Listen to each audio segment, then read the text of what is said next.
In Memphis, we know a thing or two about resilience. From the grindhouse to the Delta, we protect what's ours.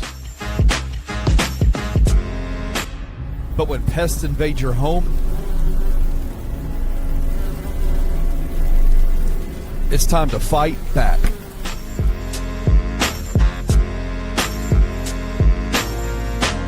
Grade A Pest knows how to handle what crawls, flies, and bites.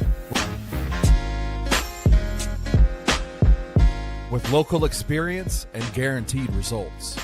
I'm Reggie with Grade A Pest Control. We service the Memphis metro area. That also includes DeSoto and Fayette County as well. Grade A Pest has the entire Mid-South covered. So if bugs and pests put you to the test, let Grade A solve your problem.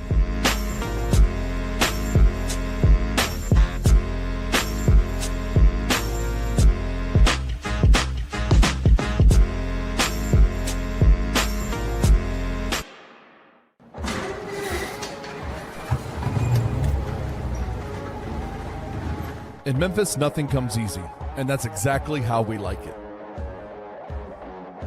This is a city built on hustle, on heart, on grit. And at Carway, our rides are built the same way. Tough, reliable, ready for the grind. No games, no gimmicks, just Memphis-style service. Real, honest, and built on trust. Where grit meets grind, you meet your next ride. Carway, grit, grind, and pink beetles.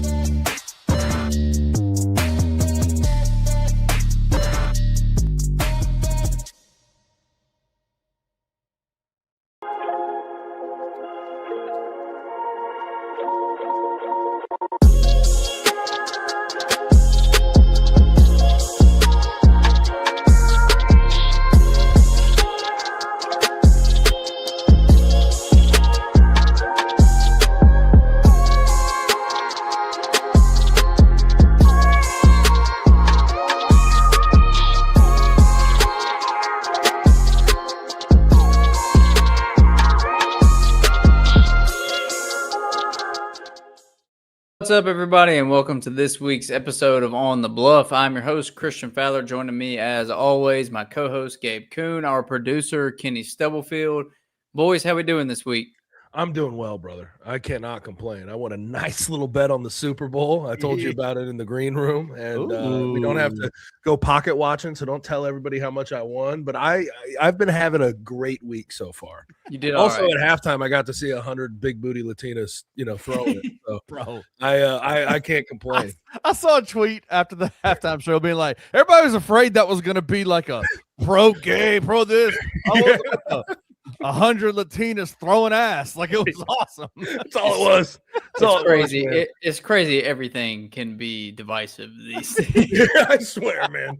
I thought there was one thing we could agree on. And 100 Latina women throwing ass in the middle of a football field. I figured we could all agree that's a good thing.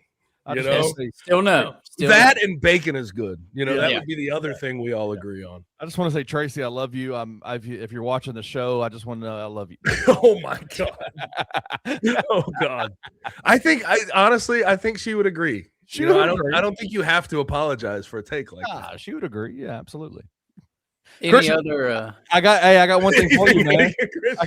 Anything else? Christian's the newlywed in this group. He ain't saying nothing. Nada. Hey, I just want you to know, Christian. I just want to say one thing to you, man. I like your cut, G. Yeah, I do like the cut, man. Yeah, it was if you're listening, I'm completely buzzed right now. Not alcoholically, just hair wise. You were looking like a chia pet last week, and now you got yes, and now I can send you to my guy Terrell. You need the number? Well, I've went to this guy a couple times, and he's good. He does a really good job, but usually I get the sides shaved short. I do a 1 on the sides and the back. He goes, do you usually do a 1 or a 2? And I said a 1, and the next thing I know, there's clippers going down the middle of my head. So it was just like, there's no turning back now. That's tough, man. Yeah, I mean, that's almost as bad as the feeling when you're getting your hair cut and you hear ooh, like in behind. That's same thing. Well, but I don't think he did that, on accident. I think he just misinterpreted what you said. Yes, he based did. on what I'm hearing. Yeah. Yeah. Well, I Because just want to say, as soon as he did it, I was like, well, I usually do scissors on the top. And he was like, now that you say that, I do remember using scissors last time. oh God, Damn. He was That's like, tough. he But it'll said, grow looks back, like, brother. looks like a buzz cut today. And I was like, yeah, well, it is. I mean, what it it'll is. grow back. Like me and Kenny don't have like that type of grow back hair power on top of our head anymore. But maybe I'm speaking for myself. yeah. Kenny, I don't want to don't bring me into your male pattern. Yours will grow back, brother. Yeah, no, I mean, I usually do it every couple of years, so it's not like I wasn't like freaking out, and I keep my hair pretty short anyway. It was just like I usually do it in the summer, not in the winter. But luckily, we got good temperatures for what it looks like the next couple of weeks, so I'm not gonna have the frozen head. So I'll just say this: I'm impressed because I've known you for a long time. I've known you since you were 19 years old, and back when I first met you, you were getting your hair cut by some lady friend, just a lady, just some. She'd come to your house and cut your hair. Shout out to you for graduating to an actual barber, man. Like Yeah. I'm just impressed. It's bold moves by you. I'm getting old. I'm getting old. You got to I'm move happy on up for in you. the world. I'm really happy for you. Thank you, Gabe. Gotta Thank move you. on up. All right. Speaking of moving on, let's go ahead and jump into some Memphis basketball. Back-to-back wins, fellas. We haven't gotten to talk much positivity when it comes to Memphis basketball, but they've won their last two games. They are. This is just absurd to say. They're 12-11, but they're one game out of first place in the American. They're Go fifth. figure. They're fifth, but they're one game out of first place. Yes, and I think was it last week that they were in like ninth? I think they were in ninth last week when we. They were in eighth, and if they had lost the UAB game, they'd have been. Guys, even deeper than that, I think the most wild part of the whole thing is Penny Hardaway mentioned this yesterday, and it is true for those that were wondering. They control their own destiny to win this conference regular season title. Whatever that means. The teams ahead of them, you got Wichita State. You already have the tiebreaker against Charlotte as of the moment. South Florida, Tulsa, like you're going to have your chance down the stretch to sort of see what you can do. Not Tulsa. Yeah, you do need Tulsa. You do need Tulsa to lose a couple of games. Yeah, true, but I think they'll. Close enough. I think I can handle that. They basically with 1, 2, 3, 4, 5, 6, 7 games left in the conference. It feels like they just about control their own destiny and the reason I would say that too is all you have to do is get to the top 2 spots, and you at the very least control your destiny to get to the second spot. Yes, behind Tulsa. Well, here's the follow-up question of that. Yes, they control their own destiny. They could potentially get a bye in the conference tournament, all this kind of stuff. How confident are you that actually comes to fruition? Oh, God, I am not very still. Like, here's the thing. I need to see more consistency than just a 2-game sample size. And they won these 2 games in completely different ways. Yeah. I mean, I have to give a shout out. That UAB game in the Penny Hardaway era, like that may have been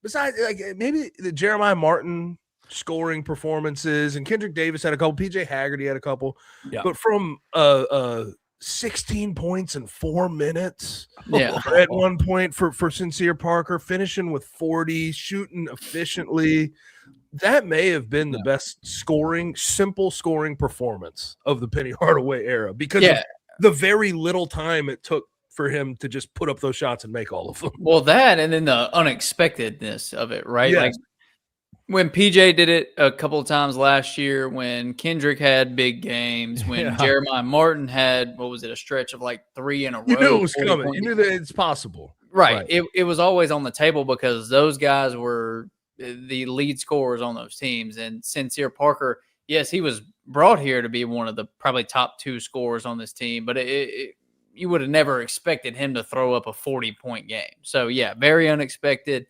And then... here we are. But 40 points in 26 minutes is crazy. But then the second part of what I was going to say, they've won them in different ways. You had the 40-point performance there against UAB on the road. And then you kind of played team basketball against Charlotte and won comfortably by 23, 17 assists to 10 turnovers. They took care of business. I have to give a shout out and maybe eat a little crow along the way. Aaron Bradshaw has turned into a positive contributor maybe even a little bit more than that for this team. Like he's been one of the most consistent bright spots for the last, I don't know, 6 to 7 games. Yeah. And that game against Charlotte, that was really cool to see.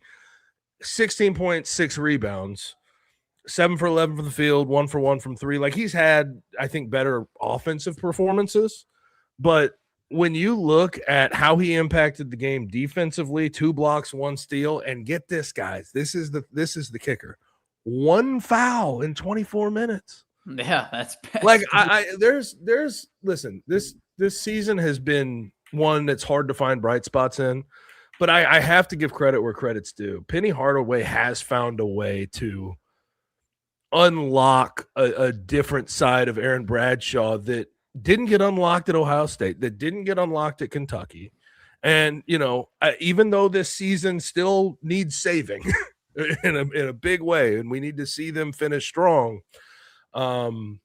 I think that's something that you would look at, and you definitely have to tip the cap to Penny Hardaway for finding a way to get Aaron Bradshaw to be a positive contributor to a college basketball team, because it hadn't been done before. Yeah, I mean, I think we would have had to give him credit just if it would have happened off the rip, but even more so with how bad it started out. Like I vividly remember, Gabe, you asking me, what do we need to do? I had given up off the floor completely. Like, do we need to start tweeting every day that he doesn't need to be in the line? Like, what do we need to do to make sure that he doesn't rip this team down? And then this was early in the season, the first 4 to 6 games. And so to come from that to him being one of the best players on the team over this stretch and really cleaning things up and playing well on the glass and being able to score at a pretty efficient clip, like it is night and day from what it was at the beginning of the season. It's completely different player. Looks like he's playing with confidence, and I think you got to give Penny credit, and you have to give him credit. Yeah, also. for sure. Yes. Don't want to give all of the credit to the coach. No, because we talked about it on the show earlier. Like you said, Penny had to find him at one point. It just was ugly. He was getting in the game and pretty much almost immediately getting pulled out because he was getting into foul trouble. He was just honestly a net negative at the beginning of the season. So to go from that to someone who is very positively contributing to this team and looks like a good college basketball player, a very competent college basketball player, that had to take a lot from him, whether that was realization or cleaning things up, whatever that was. And then for Penny to, continue to have patience. And you could say he didn't have a choice, but he did. He could have pulled him off the floor and not played him for a long stretch of games or just been done with him. But they stuck with it, and we're seeing a lot of positivity from him. So we don't like to talk negative about people. Like we don't like to bash people. That's no fun, especially when we're talking about collegiate athletes. Like we don't want to sit here and dog them, but at times you have to call a spade and tell the truth. But it's much better to talk about him turning that around and it being a positive story rather than him still not contributing. So yeah. Now let's see. He's have 7 conference games left: at North Texas, at South Florida, UAB, Wichita State, at East Carolina, South Florida again, and then at Tulane. We'll see, man. I am just gonna game by game follow this team and figure it out, win by one, brother. That's all I can say. I don't care what you win by. The metrics don't matter. No. That Utah State game, I could give less of a shit. I think they're going to go, and I think that's like the worst possible scenario for them. Utah State just got knocked out of the top 25. They're 20-3. They're number 1 in the Mountain West, but they still need to do work to like punch their ticket. So you're getting a hungry Utah State team on the road that's actively better than you. And, like and honestly, for the Tigers, they know it does nothing for them to win that ball game, or if they lose that ball, it does nothing. It'll help Utah State. It does nothing for the Memphis resume. So, like, I hate that game is now. I don't blame Penny Hardaway for scheduling it, because when you go put together a schedule, it might be nice if you were a team that was on the bubble or trying to earn an at-large bid to have a February 14th game against a resume boosting team. But now that they're sitting here at 12-11 at this point, that game feels like shit. I am scared for how bad that performance is going to be. Maybe they can surprise me. Yeah, I'm right there with you though, as far as game by game. Like had to be pretty pessimistic this year, and people can say that that's not called for or whatever, but I don't know what product you've been watching up to this point, if you've had a lot of good things to say. But I'm not going to make any more sweeping declarations, proclamations about this team because I don't know. I mean, I would like to say they've been Jekyll and Hyde all year. They haven't. They've been pretty much bad all season. And who is it Jekyll or Hyde is bad? I think Hyde is bad. Hyde's bad. Oh, Dr. Jekyll. So they've been Hyde. They've been Hyde. It's been a lot of Hyde. Yeah, a lot of Hyde going on. Been a lot of Hyde, but I'm not gonna swing the other way and let 2 wins against not good team. I mean, just call it what it is. Not some of the better teams. teams in the conference. But yeah, I mean, yes, they're not the worst of the worst when it comes to the American. They're better teams in the American, but they're still not very good teams. So I'm not going to sit here and let 2 wins drag me the complete other way and be like, oh my gosh, I've been wrong all this time. Like, this is the best team in the American and they've turned it around. Right, like, yeah. I'm not the pendulum's not going to swing back that far, but I am glad to see that they're playing well. I feel like this week is finally one where I can sit here and I can actually find some sources of positivity for that. Yeah. That doesn't mean that we're going to end the season in the NCAA tournament, or that they're going to win a tournament game, or that they're going to win the American tournament. In fact, I doubt those things still. Or I feel like this week of all weeks, I finally can come in here and be like, they beat 2 teams with a pulse by pretty comfortable margins, and we had some good performances along the way. So finally, it feels like this week was one where I don't have to just try to, like, you remember that we did that a couple of weeks ago where I asked you, I was like, say something positive, like figure out, just find one thing. Yeah, we were having to manufacture positivity. I think this week we don't necessarily have to. I think Christian said it's almost over was his positive. No, Probably. No, but and I'll say this: it's not like 2 wins is not going to like change your opinion on like this team and where they're at, and it gives you like some hope. Maybe they're seeing some things. Penny has played 7 guys in the last 2 games, right? Like he's given a couple of guys like under 10 minutes, whatever. I'll say this also as well, Gabe and Christian, and I want to get your guys' thoughts on this. It doesn't make us wrong. Like like what we said in the early part of the season. Well, it definitely not wrong. Absolutely, it doesn't make us wrong. And truthfully, let me ask you a question. Like finding out that we are like hurting these players' feelings by the that was kind of crazy when I saw that, bro. Penny basically told the media, like, the more you break down this team, the harder it is for me to coach them, more or less. Obviously, that's paraphrasing. But he said they really read and see these things, but in the end of the day, I can say this because I can speak up as a player. Now, granted, I was on the O-line, didn't get a whole bunch of shit talked about me, but like there was a couple of articles out there after my junior season, the first year with Norvell, about how shitty our offensive line was. You know what I did though? I acknowledged, we were shitty. We were awful.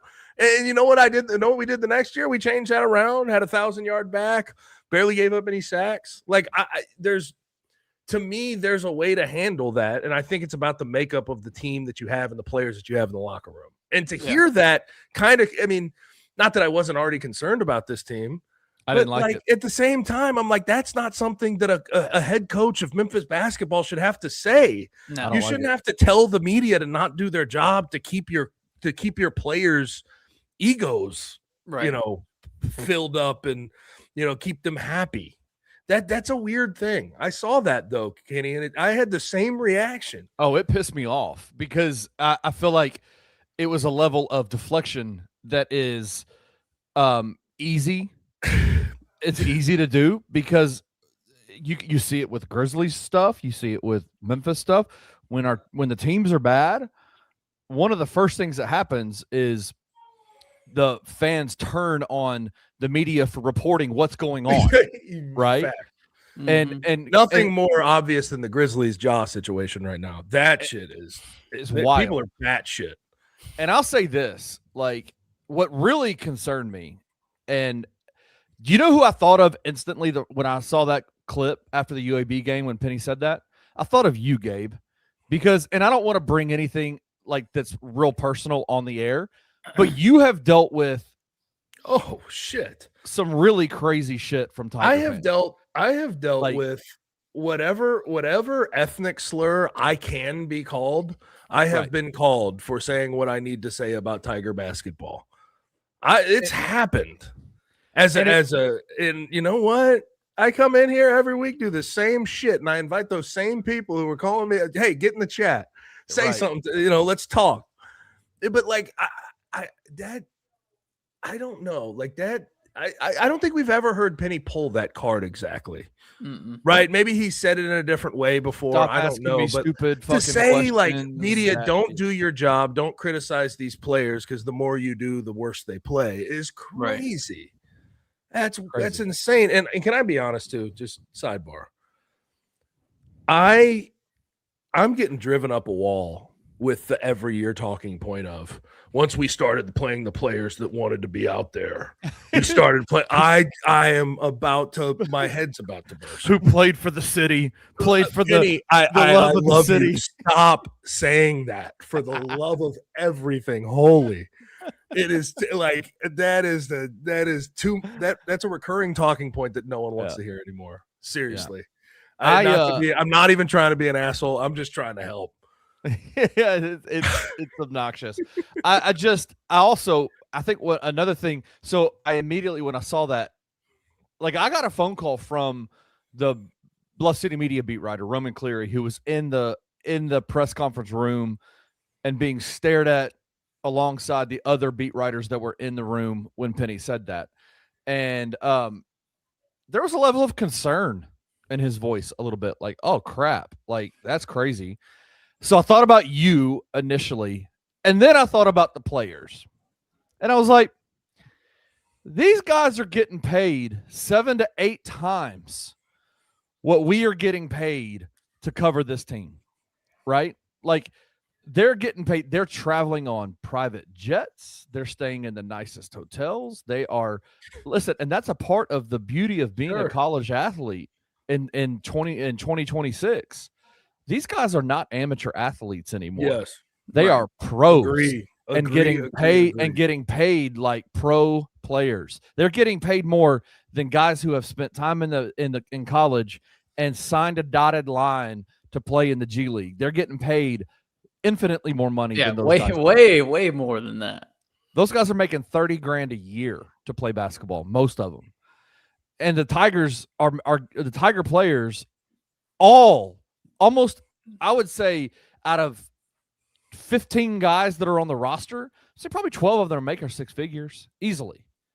And so I'm like, you guys are not amateur athletes anymore. You're brother. pros.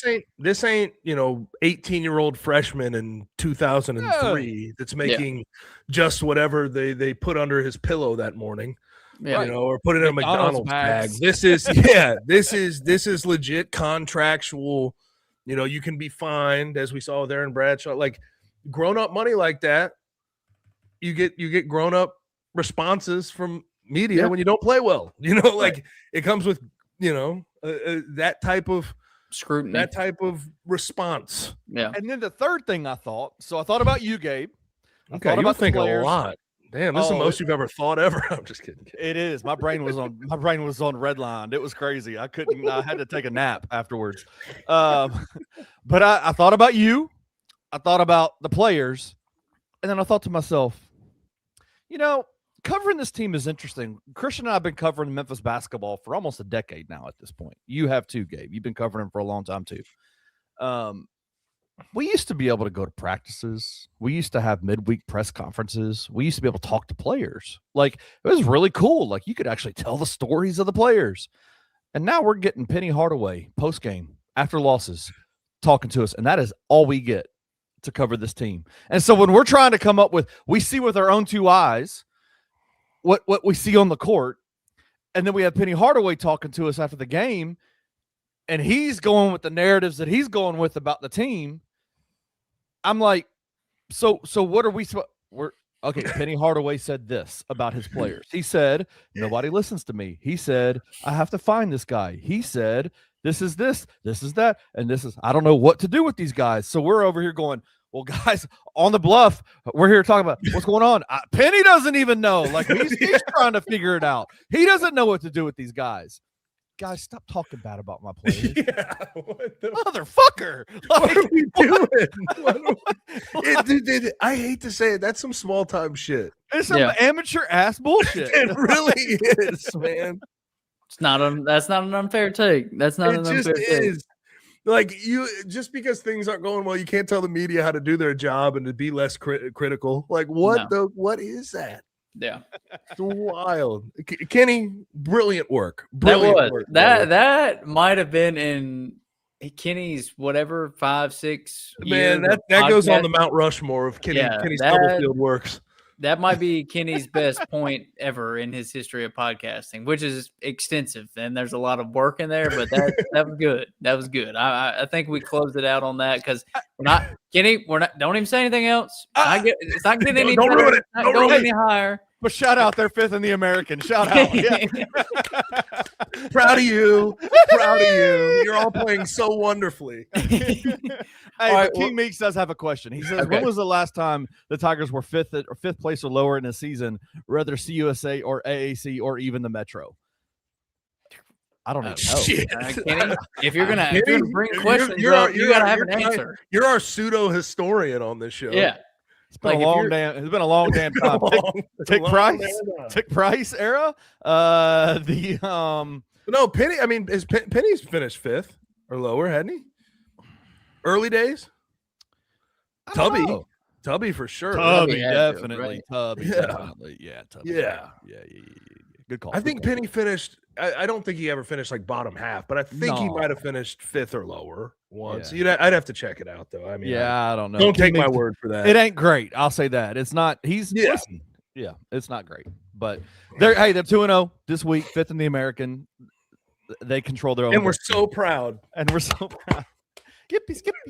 It looks like, from my quick research, they finished 5th place in 2021, 6th place in 2020, and 7th in 2019. Okay, so Damn. So, there we go. First 2 years. But we got to think that was also Houston and UCF. That's very good. Yeah, that was Cincinnati. This was different teams than we're talking about now. Yeah. Dude, stop being critical. I'm trying. Stop it. Christian. Okay. Well, leave it up to Kenny to make amazing points and then bring up a question that no one has any idea to and expect an answer to it.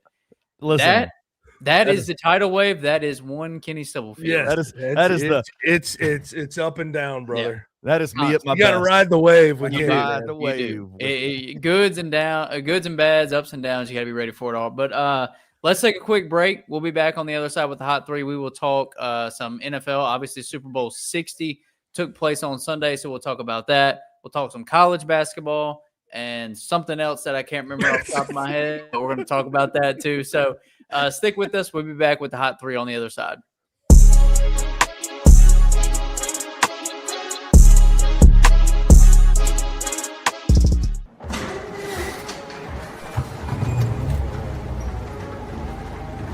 In Memphis, nothing comes easy, and that's exactly how we like it. This is a city built on hustle, on heart, on grit. And at Carway, our rides are built the same way. Tough, reliable, ready for the grind. No games, no gimmicks, just Memphis-style service. Real, honest, and built on trust. Where grit meets grind, you meet your next ride. Carway, grit, grind, and Pink Beetles.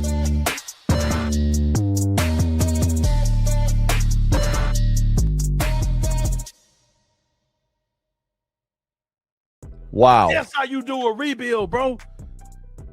You trade with an ass team that you know is going to be ass. And you got all their first round picks, bro, every other year. Starting next year, bro. They don't know how to be good, bro. That's how you do a rebuild, bro. You can take them same picks and trade them bitches, bro. When the rumors about Ja came out, bro, I said, I am not buying that shit. I said that on this show immediately. I said, that's how you actually move Darryn. That's how you move him, saying you ain't looking to trade him. You can keep a job for him. What's Ja staying around for? Bro, blow this. This trade happening this way is the sign total rebuild. I'm gonna tell you what the Utah picks are for, bro. If we at 8 and somebody we want is at 7 or at 6, we going to get who they want in the draft, bro. They're going to get who they want in the draft. Those future picks are to move up in the draft. Tune in to the Anthony Sain Show Monday through Fridays at 1 p.m. live on the Bluff City Media YouTube channel.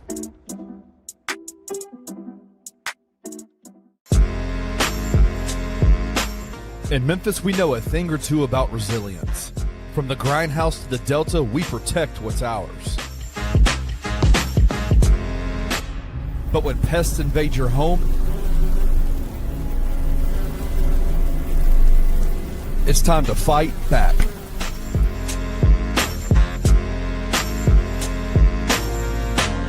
Grade A Pest knows how to handle what crawls, flies, and bites.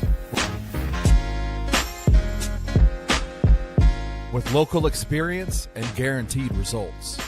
I'm Reggie with Grade A Pest Control. We service the Memphis metro area. That also includes DeSoto and Fayette County as well. Grade A Pest has the entire Mid-South covered.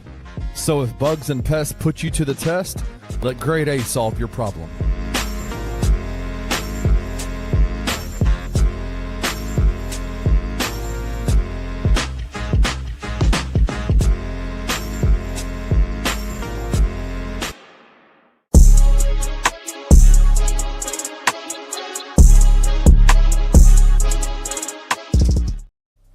All right, boys.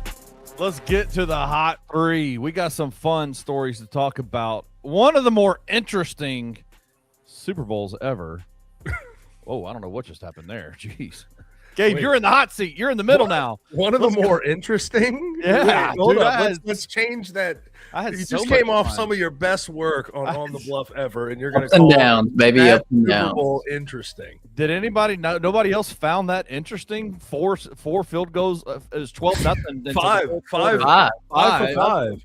And Anybody? then 3 punts landing inside the 6 from Michael Dixon, the Seahawks punter. You guys kind of called this game last week that it was going to be this way, right? Like Seattle's defense was nuts in that game. They were awesome. Y'all talk about the game a little bit. Yeah, not much to talk about from the actual game. I mean, it was Seattle pretty much handled business from the opening kick, and it was pretty clear that Drake May and the Patriots offense was not going to be able to get anything going, which I think surprised some people, but it shouldn't have. I think we talked about this a little bit last week. The Patriots offense was terrible all throughout the playoffs. Yep. It was not good. It was not good against the Chargers. It was not good against the Texans. It was not good against the Broncos, and it was not good against Seattle. Now, the counter argument to that was those are 4 of probably the best 6 or 7 defenses in the entire league, with the Texans, Broncos, and Seahawks probably being 1, 2, 3. Not in that order, but those were probably the top 3 defenses this season. But still, they couldn't get the run game going.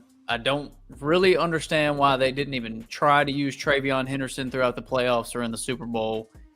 Seemed like he got out of the doghouse and maybe got back into the doghouse. Who knows? People talked about his pass pro being a reason for that. I have no idea. But they didn't use Travion, who's their most explosive offensive player. They don't have a receiver group that's capable of beating guys one-on-one, making you pay for single coverage. Stephon Diggs on the back end of his career. Mac Hollins, is a journeyman deep threat guy. Kayshon Boutte has improved throughout his career, but still not great. They got younger guys like Kyle Williams. Like, they don't have a receiving core that's going to scare you. And the offensive line, bro. The biggest story of this game might have been that just the offensive line for the Patriots. I mean, they allowed, 8 sacks, which was a Super Bowl. Was it 6 or 8? It was 6. Okay. They gave up 21 throughout the playoffs, which is the most ever for the most of all time. I knew they broke some record. It was most sacks allowed in the playoffs. And then Will Campbell gave up the most pressures of any offensive lineman all season, with 14 pressures allowed in this game. So for Seattle offensively, it wasn't necessarily pretty. It was kind of just ride out the clock. They gave Kenneth Walker a lot of work in this game. Obviously ended up winning Super Bowl MVP. Took points when they were there. They didn't have to be aggressive. They didn't have to go for 4th downs. They didn't have to try to score touchdowns every drive, because it felt like Mike McDonald was confident enough that, hey, let's take the points, and they cannot do anything offensively, and we'll be fine. And he was exactly right. I mean, at the beginning of the fourth quarter or the end of the third quarter, whatever it was, 19-0. So, I mean, they blanked them through 3 quarters. New England got a couple of pity scores, but not really too many notes from this game other than Seattle's defense was great. New England's offense was bad, and that's about it. It went exactly how everyone thought it would go, right? Yeah. 70% of the spread bets, according to Vegas, were on the Seahawks, and the line never moved, So it's like it went exactly how everyone thought. And I think, looking at that Patriots offensive line, I going into the game, my number one matchup to watch, obviously you don't do like Christian Gonzalez versus Jackson Smith and Jigba, because that's not how shit works. I don't know if people understand that. You don't usually just take a corner and follow wide receiver. My number one matchup was the run game matchup. And my thought process there was, obviously I thought the Seahawks would have the advantage, but if the Patriots can run the ball, that's their only way to take pressure off Drake May, who's got a hurt shoulder, and potentially keep the defensive line for the Seahawks from pinning their ears back and getting after the passer, and keep Mike McDonald from just drawing up blitz after blitz after blitz after blitz, because sometimes you could pick the wrong direction to bring the blitz from. They sneak it out the front end for an explosive run play. That sort of talks you out of it, but they couldn't do anything. They couldn't do a damn thing. And the left side of the offensive line, I know it's kind of funny. Like Will Campbell's getting shit on today, which I find really hilarious, because Morgan Moses, the right tackle, had, I think, going into that game, given up the same amount of sacks and like 4 less pressures. He gave up like 11 pressures throughout this playoff run, and he's like a millionth year veteran. You know what I mean? Like he's on the back of his career. And then also Jared Wilson, their left guard, stunk on ice too, and he's a rookie, so I think he's got some good ball ahead of him, but Will Campbell got absolutely torched in this game by Derek Hall. Derek Hall was pressing him back into the pocket pretty consistently. And it was just dead on arrival for that offense. They just never had anything that they could give the Seahawks at all. And then I do have to give credit where credit's due. Seahawks, I think one of the less talked about aspects of this game was special teams. The Seahawks special teams were great all year, and they were phenomenal in this game. 5 for 5 on field goals from Jason Myers. 7 punts with an average of 48 or 49 yards for Michael Dixon. 3 of those punts down inside the 6. You have a bad offense pinned inside the 6. They're not going to get anything done. No. So that was great. And then I just have to give credit to Mike McDonald for being as aggressive as humanly possible on the defensive side of the ball. He brought Devin Witherspoon out of basically had him in the slot corner 6 separate times and brought him on blitzes, and he changed the game on two separate plays, one being the 6 that they took the other way. Yeah. So, I think the Seahawks came into this game confident, and there was a reason for that. But I will say on the other side, I was a bit disappointed with the Patriots and their coaching staff not being able to at least scheme anything around the deficiencies that they had shown through the playoffs. Because I came into this past week thinking Vrabes and Josh McDaniels may have the slight edge because they've been there before. They've prepped teams for the Super Bowl, and they didn't do anything to hide Will Campbell. They didn't give him a bunch of chip help. You didn't show Drake May. He didn't give him the answers to the test. He never slid protection to where the blitz was coming from. And they saw the same blitz 6 times with Devin Witherspoon as a slot corner. Yeah. And eventually you're supposed to have Drake May understand, hey, slide it right. They're showing it left, but slide it right or whatever. They're showing it right, slide it left. They didn't give him the answers to the test before he got there.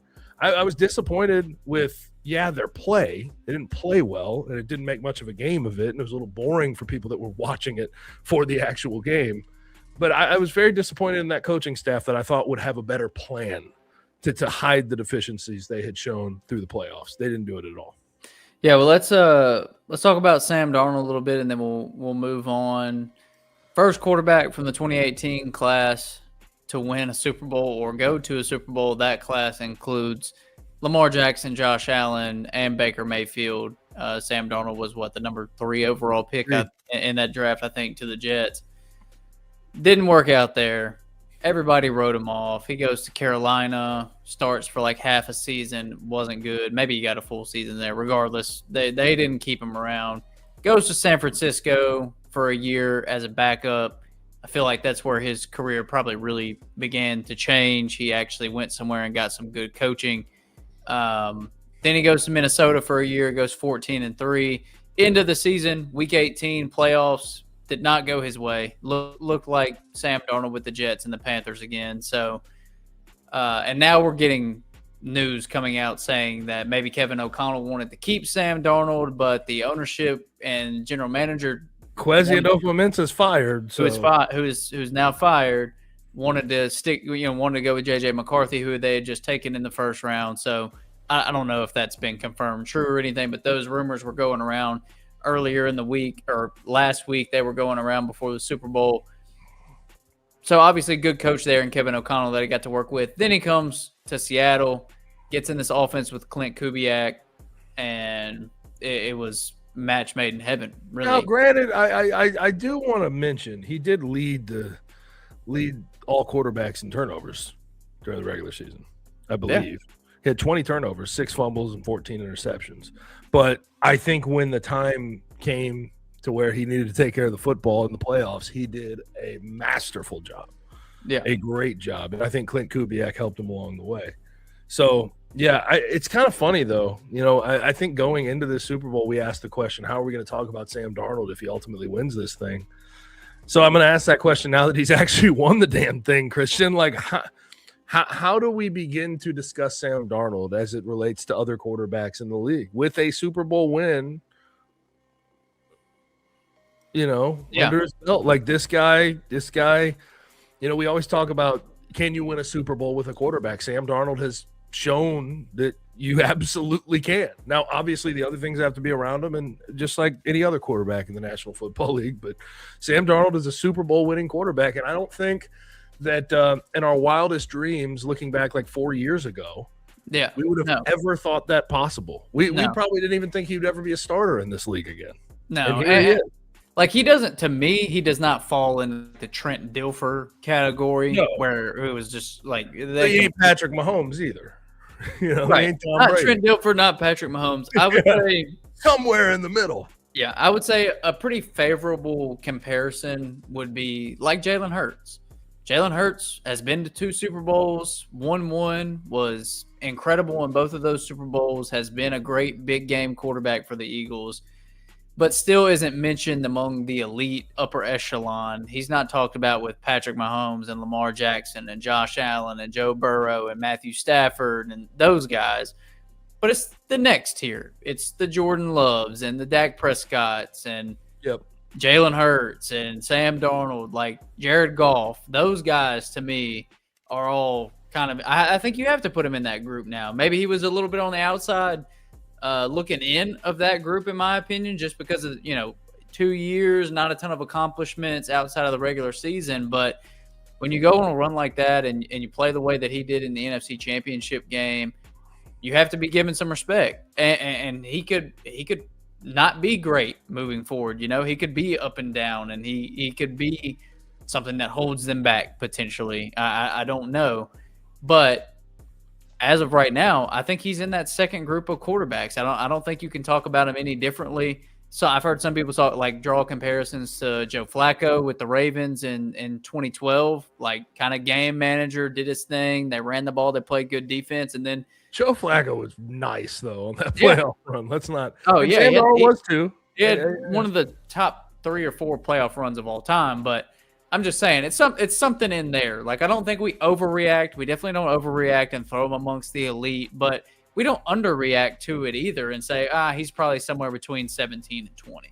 He's not down there. Just like Jalen Hurts isn't down there. I know he had a down year, but guys that are capable of doing those things, they need some respect, and so I think you got to give them some respect. And real quick, Seahawks have not missed on a draft pick in the first or second round in like the last 5 years. Shout out John Schneider. I think this put him into sort of shoe-in Hall of Fame as a GM category. Yeah, the GM. I mean, because he had the Legion of Boom, was the architect of that, and then did it again. He's the first GM ever to be able to recreate with the same franchise a Super Bowl winner with none of the same players, none of the same coaching staff. That's impressive as hell. And then I know that we always do the dynasty. Is this a dynasty? I'm not here to say yes or no, confirm or deny. But what I will say is I don't think the Seahawks are going anywhere. They drafted really well, so they have a lot of young players on rookie scale deals, and they have $75 million of cap space, sixth most in the NFL, to spend this offseason after winning a Super Bowl. So, I don't think they're going anywhere. But again, it takes some lucky breaks and some good matchups, things like that. Home field. Favorable things to happen to you to get back to this point. But I think they can be a perennial playoff team with Sam Darnold and this group of cast of characters that they have. Yeah, no, I couldn't agree more. You mentioned the draft picks. I just want to go through them real quick, just because it is mind blowing. It really is mind blowing to me. So let's just take a look from, let's say, 2022. Let's start with 2022. And look at this. Charles Cross. Starting left tackle. Really good left tackle. Boy Mafe. A really good rotational edge. Kenneth Walker. He's good. Super Bowl MVP. Yeah. Abraham Lucas, starting right tackle. Kobe Bryant, starting safety. Reek Woolen. Starting corner. Pro Bowler. All pro too, by the way. Okay, so that was just 2022 alone. They crunched that draft. 2023's first round picks. Devin Witherspoon and JSN. I'd say that worked out. Turned out pretty well. Second round picks. Derek Hall, Zach Charbonnet. Turned out pretty good.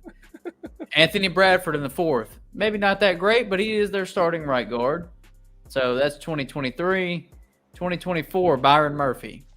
He's been incredible. 2 sacks in the Super Bowl. And that was the only first or second round pick they had. Outside of that, they got Christian Haynes in the third, Tyrese Knight, A.J. Barner in the fourth, which was a solid pick. Touchdown in the Super Bowl. So 2024, not loaded, but they only had one first rounder, no second rounder, still solid. And then this year they get Gray Zabel, Nick Eamon-Worry, Elijah Roro. Immediate contributors. And real quick, I do have to give a shout out, a salute to Kenneth Walker III. This is a guy who was just not recruited. I think it was, you guys were telling me he was committed to Kennesaw State out of high school before he committed to Wake Forest. 2-star prospect. And he ends up having 2 in each lung, a blood clot. So he never thought he was going to play again. Somehow gets back on the field, does well at Wake Forest, parlays that into a Michigan State offer, does well at Michigan State, gets drafted in the 3rd round. And honestly, even in the NFL, he's never really been given his due. We were talking about this today, Christian. Like he's always had that timeshare in the backfield. And because Zach Charbonnet got hurt before they even made this playoff run, he had to take a bulk of those carries. And then you learn along the way, Clint Kubiak's a really smart offensive mind, but shit, Kenneth Walker could have gotten all these carries this entire time and done well with them. Now, granted, during the regular season, you don't want to run a guy 30 times a game. I understand that part of it. But Kenneth Walker III, shout out Arlington. He did a heck of a job through this playoff run. Certainly did an unbelievable job in the Super Bowl. It's very deserving of the Super Bowl MVP he got. And I will say this, as a Memphis alum and Memphis fan, it's an absolute crying shame he never got a Memphis offer out of high school or when he transferred from Wake Forest. That is sickening to look back at, to be completely real with y'all. Yeah. All right, Kenny, next topic. And I said we were going to talk about Super Bowl 60, college basketball, and I didn't know what else. There's a reason I didn't know what else, because those are the only two. Those were the 2 things. You are muted, sir. We cannot hear you. God, I'm an amateur. God, you had such a the end of the if he does anything good, he's going to spoil it. Like this is where my old strength coach would say, "When I pat you on your ass, don't shit in my hand." you are shitting in our hand currently. It's hand up accountability. You're right, like 100%. All right, second topic number 2. We got to ask a question here. All right, because there's this 2026 draft is shaping up to be at the top level. You got 3 dudes right now, maybe 4, that are guys that are going to be more than likely instant contributors, guys that change the direction of a franchise. They're not plug and play type of guys. They're guys that you draft and build around with your franchise. The Grizzlies are tanking and doing an ethically awesome job of tanking over the last few weeks to get into the opportunity to draft one of these three guys. That's what their goal is. The number one, the guy that has been, I think, consensus number one draft pick, everybody's thinking, is a guy named Darryn Peterson at Kansas. And a guy that has, when he's out there playing, he's playing 27 minutes a game, averaging 20.5 points a game, 4.2 rebounds, 1.7 assists. He's a guy that when you see him out there on the court, he's a 6'5", 6'6", 205-pound shooting guard. Could probably play the three maybe in the NBA, but just a dominant ball player. Just when he's out there, he is dominant. But I want to run something through you. This is his resume this year, all right? When he's out there, he's dominant. Yep. But in this season, he's missed half of Kansas's games with hamstring, cramps, various things, sickness, back, all random kind of things. Set out the second half against your biggest competition for the number one draft pick in AJ DeBonsta. Set out versus the number one team in the country, Arizona, last night. Set out the entire game versus UConn. Set out the entire game versus Duke. Set out most of the second half against North Carolina. Just a guy who's coming out dominating in these first halves and then just like sitting and like he's not in the back. He's not being looked at. He's just sitting with cramps, with whatever. There's the conversations are starting around Darryn Peterson, right? Like, what do you do with him? Would you draft him? He's the consensus, like you see his talent, consensus number one pick. Would you draft Darryn Peterson if you had the number one pick? Absolutely is the answer. And also, did you mention last night against Arizona? Yeah, the number one team. Yeah, he sat out. They didn't know, and they called it flu-like symptoms. And then there's a bunch of speculation about if he really had that going on. But either way, I draft him. But here's my thing, and I've been saying this for a while. Since I knew about the back and all that, because a back injury too, that's like I don't mess with that shit when I'm talking about a guy that I want to build around. Right. I think AJ DeBansa and Cam Boozer, with their production and their availability, they would be my guys going over him right now. Yes. I'm sorry. Like I know that he's probably the most talented of all three of those guys, the guy who has the biggest upside of all three of those guys. But I don't think the upside and the potential talent difference is big enough to make me take that risk over them when I know his availability issues are perpetuating and they're not getting better. And the thing that bothers me is I don't want to have to question with a potential number one overall pick if he loves the game, if he's bought in, if he wants to develop, if he's getting along with Bill Self, if is he going to do this to me at the next level? Is he And here's the thing. Listen, I'm going to be honest, Kenny. If I have a chance to play the number 23 or the number one team in the country that's 23-0, who has the longest, winning streak to start the season ever in the history of the Big 12, and I have them at home, to hell with them flu-like symptoms, brother. Even if I have them, I'm getting on the damn floor and I'm playing. Yep. And that's something where it's like there's this competitive edge that I feel like Cam Boozer and AJ DeBansa possess that I don't see in Darryn Peterson yet. I have not seen him flash that.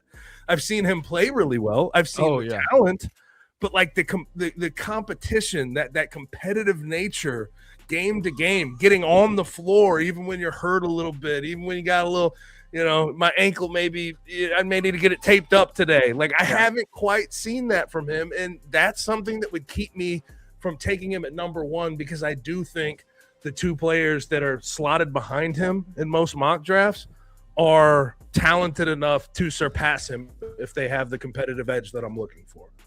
Yeah. I mean, I don't think I could say it any better myself, because when you asked it, that's what I was sitting here thinking is I would start really thinking about it, doing my homework, and trying to feel as confident as possible at 3. Because I think AJ DeBansta, I think Cameron Boozer, like those players are going to be really good pros. Yes. And I mean, they might not have the upside as Darryn Peterson or the overall talent as Darryn Peterson. Like, I think he is number one. Like, a level playing field, everything the same. He is the number one pick. But if you got questions about someone's love of the game and competitive drive, like Gabe talked about, I don't have those questions with the other two at all. And especially with Cameron Boozer, like, you know where Cameron Boozer comes from. There, you don't have to worry about that at all. He knows how to, like, you have a professional basketball player as a father. You've seen it walked out. You've been taught. You've been mentored. You don't have to worry about that guy, especially with the way that Carlos Boozer's career went. Like, he was a consummate pro. So, to me, the draft for Darryn Peterson would start at 3 if I was a GM. Wow. Not that I wouldn't. Now, we'll see what he does down the stretch, right? Like, yeah, I mean, he's still got time, especially the NCAA tournament, to shine and really show that fight that, you know, I'm going to get out there, fight for my team no matter what. And I know some of this sounds corny, but, like, at the same time, I have to see that. Or else if I was a GM in the NBA – you're going third, brother. That's how I feel. Yeah, because like you said, especially at the number one pick, like, that doesn't come around all the time. Do you want someone who can be an immediate impact, difference maker, franchise changer? Because I think all 3 of those guys could be. So I think any of those 3 guys could be the best of the 3.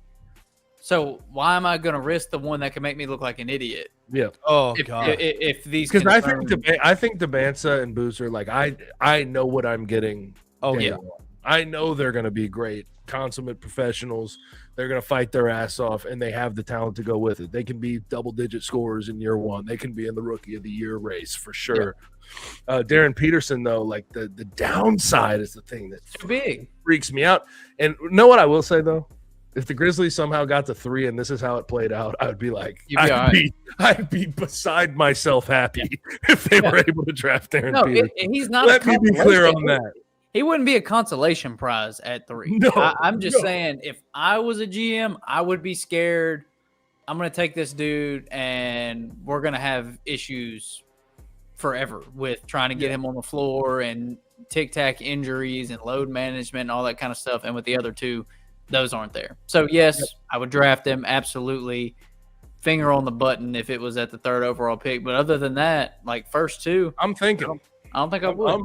I'm having some real discussions in that war room for sure. Yeah, definitely. Yeah, the thing that I really wasn't all that concerned about it until last night when they played Arizona and Kansas won the game.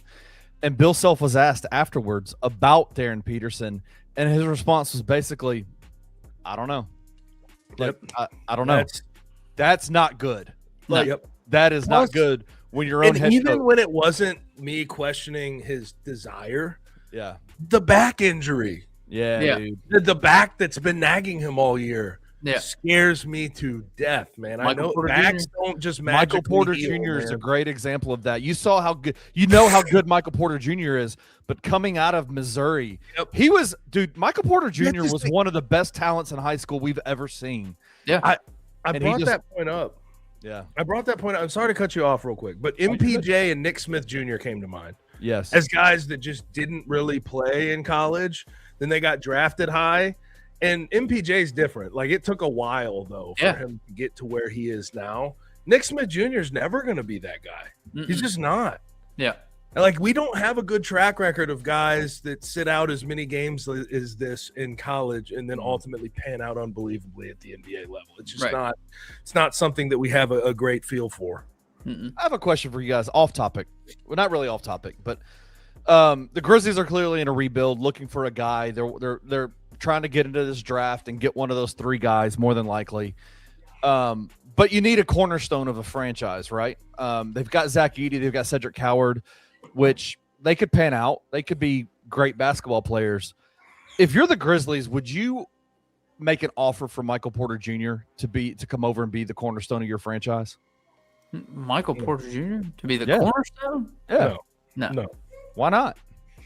He's a good ball player. He can put up points. He's Yeah. doing a lot better with the Brooklyn Nets, but the Brooklyn Nets are absolute hot garbage. Yeah, I don't think I'm not he's going to take his 26 points per game and say, "Oh yeah, you're automatically a 1A." right. Come to the Memphis Grizzlies, and we're planning on competing for the playoffs, Kenny. Yeah. Sorry, brother. I get where you're trying to go with that. I'm just asking. He's But awesome. generally, but he. I think the Nuggets pretty well showed number 3, number 4 some nights is where you're putting Michael Porter Jr. on a championship team. basketball team. Well, I agree. 1A is the top 10 center of all time, and Nikola Jokic, of course. Like, he's not going to be 1A with the Denver Nuggets, but he, I don't know. He's not even 1B. He wasn't 2. He wasn't 2. Jamal Murray was. Jamal was hurt. And Aaron Gordon. Aaron Gordon was 3. He might have been 4, Kenny. Hey, shut up, King Meeks. Brother. I really do like MPJ. I really do. I do but too. that's a crazy question to ask us, brother. I'm just I can't asking lie to questions. you. I'm just I asking can't lie to you. questions. That's crazy. Hey, I'm glad I got your opinions. Thank you, guys, Okay. All for right. validating my thought process here. All right, here we go. Topic number 3. This is the crazy story, bro. From the beginning, this has been wild. A Tuscaloosa booster who gives millions of dollars to Alabama, who's also a judge in Alabama, granted a temporary restraining order for professional basketball player Charles Bediako to come back to Alabama and play in January. He played a couple of games, one of them against Texas A&M, and they lost, or Alabama won that game. Texas A&M lost. And then finally a judge worth a damn decided today or yesterday that Charles Bediako's TRO motion, his temporary restraining order, was denied. And so now he is no longer available to play.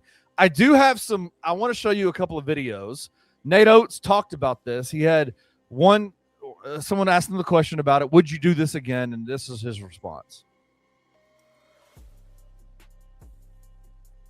This is just amateur hour. Here we go. Yeah, I realize it hasn't been 24 hours yet since the Bediako ruling, but just in your mind, do you think it was worth it bringing him in for those 5 games? 100%. Like, there was an opportunity to help one of our former players out. He was within his 5-year window. He's trying to get his degree.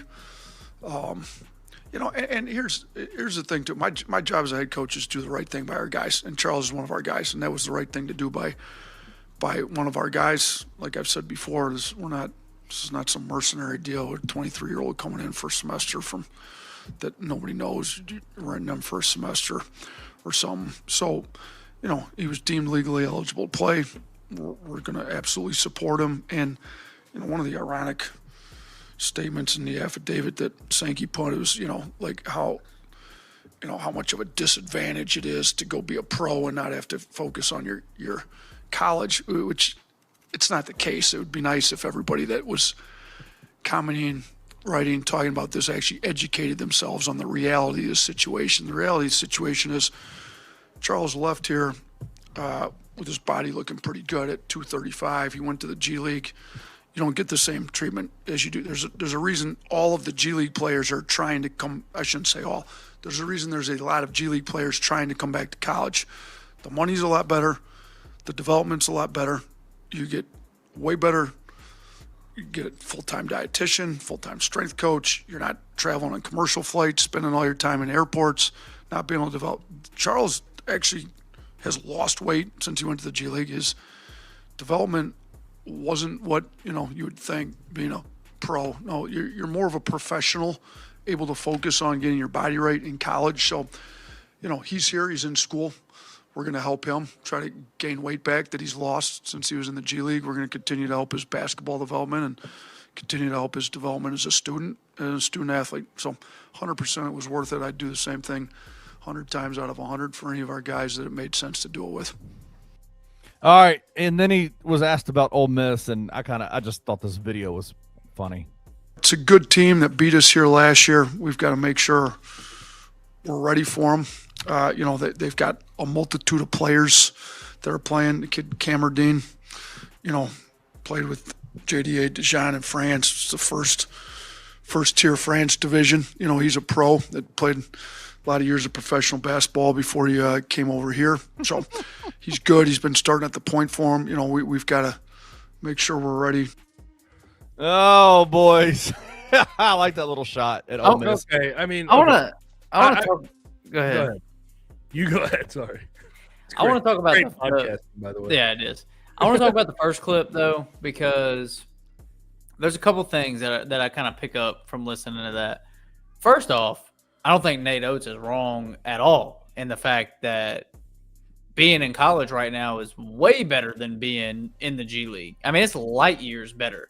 Way better. And somebody, whoever it is, has to shake these dudes and tell them, if you are not going to play, if you are going as a freshman to be a second-round pick, what are you doing? What are you doing? Why would you ever go be a second-round pick in the NBA when you can stay in college and make high six figures, low seven figures, and have access to everything that they have access to? Yep. It doesn't make any sense. Like, I get it. The NBA is the ultimate goal. Being a professional is the ultimate goal for athletes. I get that. But you have to be smart. You have to take care of yourself. You have to, make good decisions. And there's been so many talented players where I felt like if they stayed another year or two, instead of jumping ship after year one to go be a second-round pick in the NBA draft and fluctuate and maybe make it, maybe not, there'd be a lot more good pros in the NBA right now because all those dudes I've seen so many dudes with elite talent. So I think he's nail on the head there. A couple things though. Gabe said this before we started recording. He was like, "His kind of sounds disingenuous to me." Yeah, he's gonna go get his degree. He's really trying to get his degree. That's why he came back. When he's talking about like bringing Charles Bediako out to help him and you get his body right again, and it's about your team not being full, brother. It's about you, brother. Like you want it's about bringing in somebody to make you better and to give you a competitive edge. And that at the end of the day, that's all it is. Like, I know you got to be political sometimes and say the coach speak political answer, but that is. So, I think that first clip, I don't disagree with a lot he said. I think he's being disingenuous at parts of it, but I think what he did for us is took us into the mind of coaches in America that are likely to do this in the next couple of years, right? That are likely going to go down this path. Because just because this temporary restraining order was denied and Charles Bediako is no longer eligible, doesn't mean that in the state of Oregon, if Oregon wanted to bring back a former player and Fali Dante decided to come back, that they wouldn't go to a nice Oregon judge who donates to the school and get a temporary restraining order so he can play a few games for Dana Altman. So like this line of thinking that he put out there on the table is sort of the playbook that these guys are going to play going forward. That's what I took from it. Yeah. And then it goes beyond just like what he said in that clip. He had another clip on his show, his coach's show, where he said, I feel like European players are just getting preferential treatment in regards to coming over here and playing. And I think that's one of the most disingenuous statements I've ever heard in my life. Yes, there are 24-year-olds that come over here like Cameron for Ole Miss. But the biggest difference that he knows is the idea behind Charles Bediako in 2023 signing on a line saying, I'm forgoing my eligibility in college. Right. Cameron never did that. Right. And also, let's be honest about the G League and the NBA and a two-way contract. Two-way contracts and NBA contracts are substantially more lucrative than anything you're getting overseas. So, it's just I understand that when you fought so hard for Charles Bediako, you're not going to continue. You're not going to, drop that fight. You're gonna still feel like you're correct or try to at least give the illusion that you feel like you're in the right. But it was disingenuous on Alabama's behalf to put out the statement they put out for Nate Oates to talk about European players, professionals that come over here to play college basketball. I thought it was all super disingenuous from their side. They know how this played out. And in 2023, I don't know how the conversation went between Bediako and Oates. But Oates, you could have stopped his ass from entering the damn NBA draft, and that didn't happen. Right. And that's what also bothers me. Like, this dude was not going to get drafted. He averaged 6 and 5. And why did he leave school? That's what I'm saying. Yeah. Why? Like, what? Why? I can't understand that. And listen, if you make real life decisions, you can have real life consequences for said decisions. Yeah. But I thought that the clip that Kenny played was the mild one. It was the, hey, this is how coaches are going to explain this away when people ask them why they're bringing a G League guy from their program back, going into the future. But I think the other statements that I saw today from Alabama's side were just, they were being willfully ignorant, clearly leaving out information that was vital. There was one part of the statement from Alabama that said the NCAA has allowed over 100 overseas and G League professionals into the college basketball space. There's one G League professional. The rest are overseas guys. Why do you add G League and overseas like it's a 50-50 split? They did a lot of posturing, and it pissed me off, to be completely honest with you. I think common sense prevailed, and I usually don't root for NCAA wins, but I'm glad the NCAA got this win. Well, yeah. I think the guy I think of when Christian and y'all are both talking about making the decision to leave college early and try to make it in the NBA, and the NBA being the ultimate goal, the ultimate dream, the guy that I think has done it right is former Memphis Tiger PJ Haggerty. Like, that guy went and actually did a really good job at the NBA skills, the pre-draft workouts and things like that. The combine, thank you. But he knew, I'm not getting picked. Like, I'm going to be a two-way G leaguer more than likely. Yeah. So I'm going to go back to college and jockey for as much money as possible. And now he's making way more money at Kansas State than he would in the G League. Right. I still don't think I think he would have made more money at Memphis, honestly, if he had stayed at Memphis. But it's the NBA is trending in a different direction now with NIL and all this stuff. The players are getting older. Like, there was a generation of NBA players where it was like, as soon as you're eligible, you go, right? Like, if you're 18, you develop there, you do this, whatever, you go. It's not that way anymore. They don't have that patience anymore either, though. Yeah. But these guys are – NIL is allowing these guys to stay in college for a few more years, percolate in the college game, and then come to the NBA more ready to play immediately. The Bediako thing, did you hear the original argument they made that it was, that he didn't realize how lucrative the NIL deals would be on the table? Am I tripping? He left school in 2023. Yeah. Like, dude, it was on the table then. Yeah. Just because they added funds via rev share does not mean you can just automatically come back like that. It's just, I think every party involved in Alabama's Charles Bediako case has been so disingenuous, including that judge that granted the original one. And by the way, Kenny, did you see the Front Office Sports article? You mentioned the part where he was a 6-figure donor year over year to Alabama, and he's Alabama works for Alabama. His wife was one of the lawyers on the case for the Darius Miles capital murder.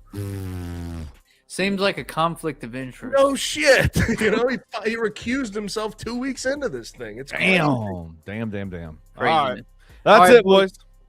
Well, we appreciate you guys for joining us this week. If you are watching on YouTube, you can like, subscribe, and comment there. If you're listening via podcast, whether that's Apple, Spotify, or any other podcast platform, you can do the same there. Once again, we appreciate everyone for joining us, and we will see you back here next week.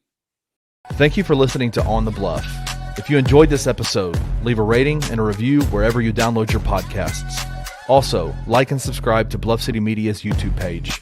Head over to www.bluffcitymedia.co for comprehensive coverage of Memphis sports and how you can become an insider.